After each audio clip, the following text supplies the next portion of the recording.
saddex buu rag is dheer yahay intaan muuqaalka bilaabin fadlan like sar videoga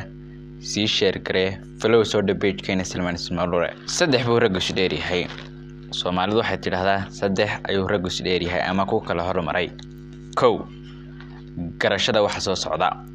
wax nin saadaalin kara arrimaha markuu arko sida ay wax u dhici doonaan iyo waxa iman doona isla markaana qofkaasi waxa uu garasho u leeyahay inuu saadaaliyo ama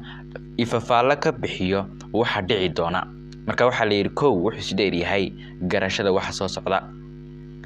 laba wax ka qabashada waxa taagan ama jooga inta badan mushkiladda ugu badan ee dadka soo wajahda waxa weeyaan wixii taagan inay wax ka qaban kari waayaan markay arkaan mushkiladda iyo halkay dhibaatada kaga socoto ama waxa taagan sidii wax looga qaban lahaa dadku way ku kala duwan yihiin dadka qaar waa dad isla markiiba wixii haystay ama xilliga taagnaa isla markaba si yaro fudud u qabta dadka kalena waa dad u baahda garab iyo qof labaad inuu arintii la dhameeyo marka waxa lagu kala duwan yahay wax ka qabashada waxa taagan oo qofna si deebliya ama si wanaagsan ayuu isla markaba si degdeg ah wax uga qabanaya qof kalena waa qof u baahanaya caawinaad ama gacan labaad ama qof ka saacida arinka imika haysta marka waxa lagu kala duwan yahay ayaa la yiri waa taas arinka saddexaad ka samrida wixii tagay oo arrimihii ku soo maray ama dhibaatooyinkii ku soo maray ama waxyaalihii aad soo qaladay inaad ka samirto waa shay aad iyo aad u fiican marka waxa la isleeyahay baa la yiri ka samrida wixii tagay oo dadka qaarna wixii tagay inta badan saameyn ay ku yeelanayaan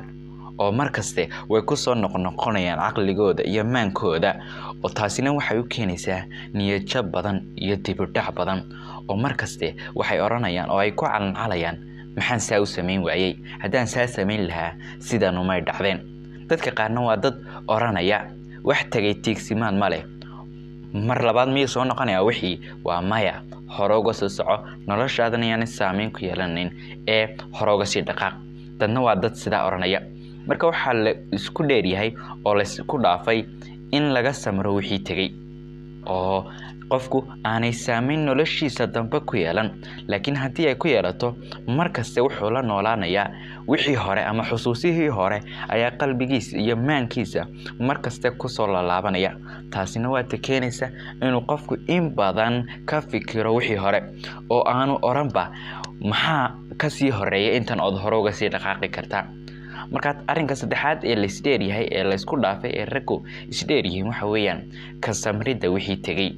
iyo wixii hore ku soo dhaafay ee imika aan u baahnayn in dib loogu noqdo amaba wax laga soo qaado waayo waa arin tagayo maba soo noqonayo marka saddexdaas ay rag isdheer yihiin baa la yiraahdaa muuqaalka haddaad ka heshay like sar sii share garee page-keena Salmaan Ismaaluure follow sar wa Salmaan Axmed Jaamaco idin leh aynu hana amaanada leh